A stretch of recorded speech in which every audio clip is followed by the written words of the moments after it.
En los últimos años, palabras como diversidad y multiculturalismo ganaron gran vigencia. Estos términos provienen de la antropología. La antropología estudia a la sociedad de ayer y de hoy, las relaciones de poder entre pueblos, culturas y sociedades. En sus comienzos se concentró en el estudio de los pueblos primitivos o salvajes, términos que años más tarde fueron reconocidos como discriminatorios. Cuando en el siglo XX la ciencia relativizó sus conocimientos y las guerras mostraron la irracionalidad del mundo, los valores de la cultura occidental entraron en crisis. Hasta entonces, la antropología se ocupaba de estudiar al otro, es decir, al no occidental. Pero hubo un antropólogo que planteó una autocrítica profunda hacia su disciplina y permitió una mirada superadora entre lo salvaje y lo civilizado. Claude Lévi-Strauss.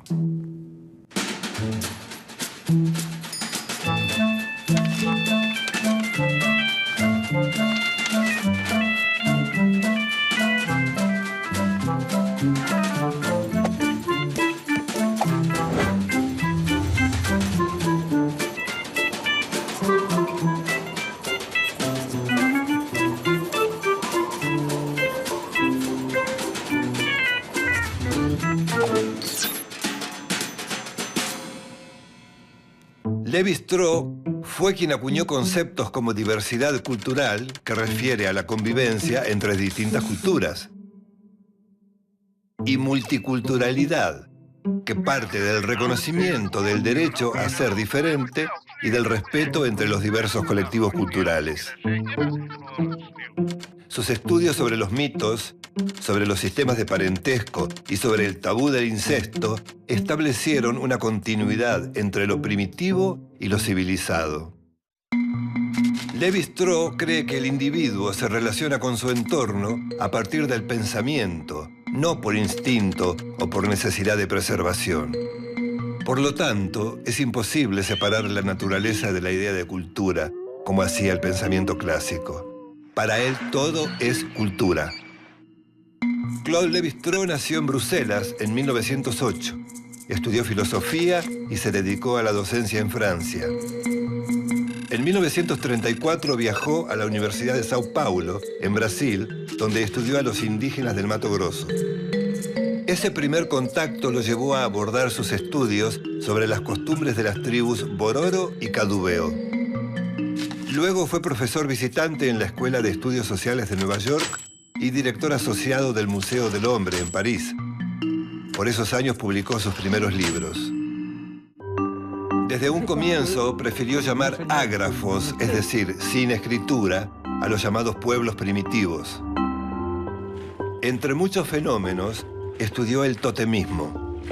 El tótem es una figura simbólica de forma animal o vegetal que representa el vínculo que une a los integrantes de una comunidad. La tradición científica asociaba el totemismo al fetichismo o a las supersticiones. Por el contrario, para Lévi-Strauss, el totemismo consiste en asociar en forma simbólica un grupo social con un tipo de animal en particular. Esta asociación es simbólica, no real. No se sienten osos, sino que admiran algunos de sus atributos. Era una forma muy elemental de organizar la experiencia. Algunos animales son cazadores, otros son colaboradores. Por eso el totemismo es un fenómeno intelectual. Los pueblos primitivos crearon relatos para entender fenómenos naturales que no podían comprender en forma racional. Estos relatos son los mitos.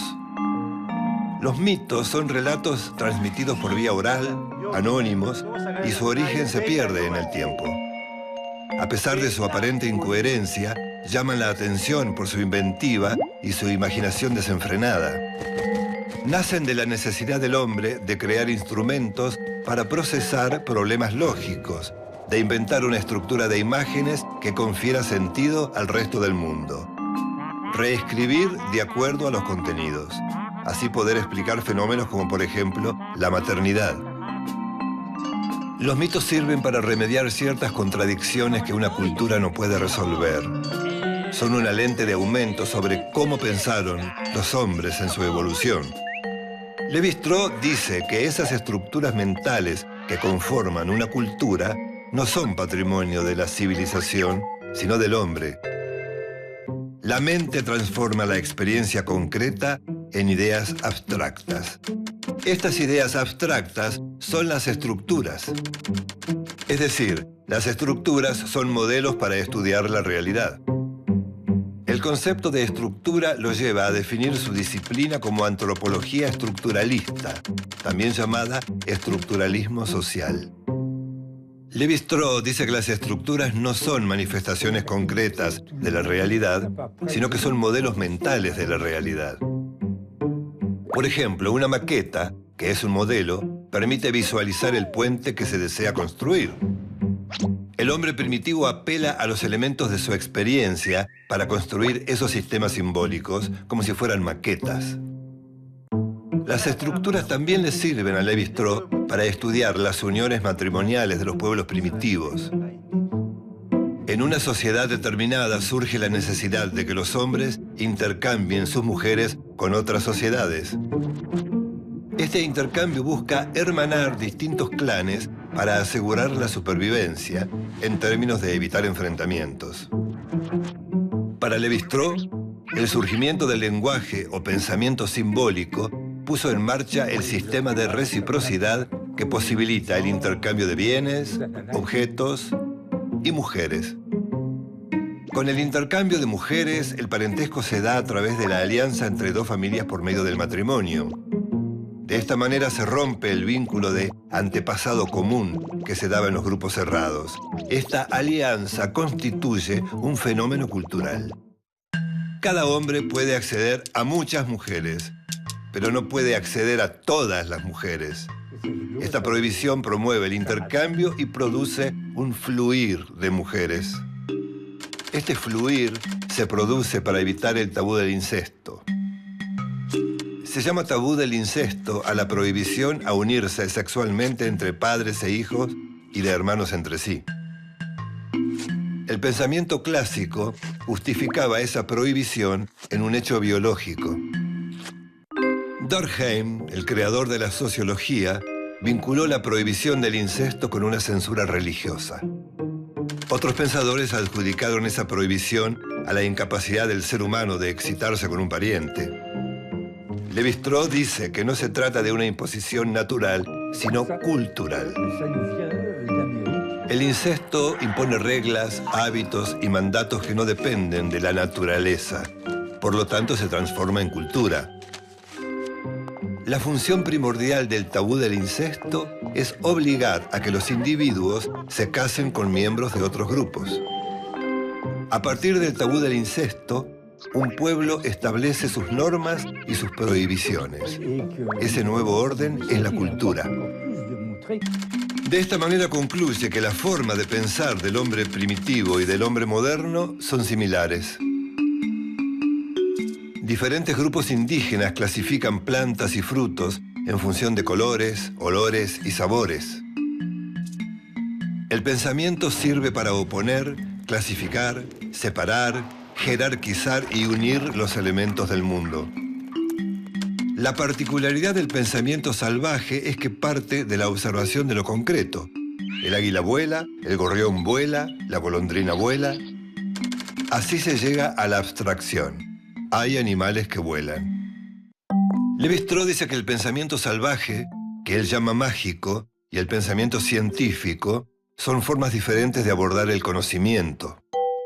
El pensamiento mítico-mágico es un sistema lógico que permite clasificar, entender y catalogar el mundo conocido y producir nuevos conocimientos. A través de estos sistemas clasificatorios, el mundo se inscribe como un conjunto reconocible y manejable. Uno de los aportes más significativos de Lévi-Strauss es la idea de cultura que permite pensar al hombre primitivo como un hombre culto.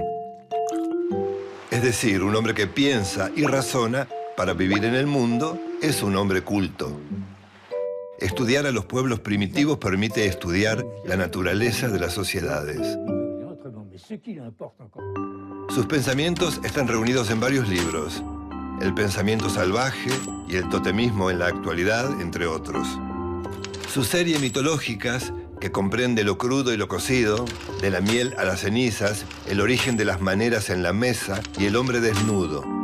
Lévi-Strauss se convirtió en un referente intelectual indispensable a la hora de pensar las relaciones entre el hombre y la sociedad, la naturaleza y la cultura. Falleció el 30 de octubre de 2009 en París, Francia, a los 101 años. Ya había sido reconocido como una de las mentes más lúcidas del siglo. Pudo unir de forma natural las tres dimensiones del conocimiento: los afectos, la relación material con el mundo y las operaciones intelectuales. Su legado intelectual y moral fundamentó una ética de la tolerancia.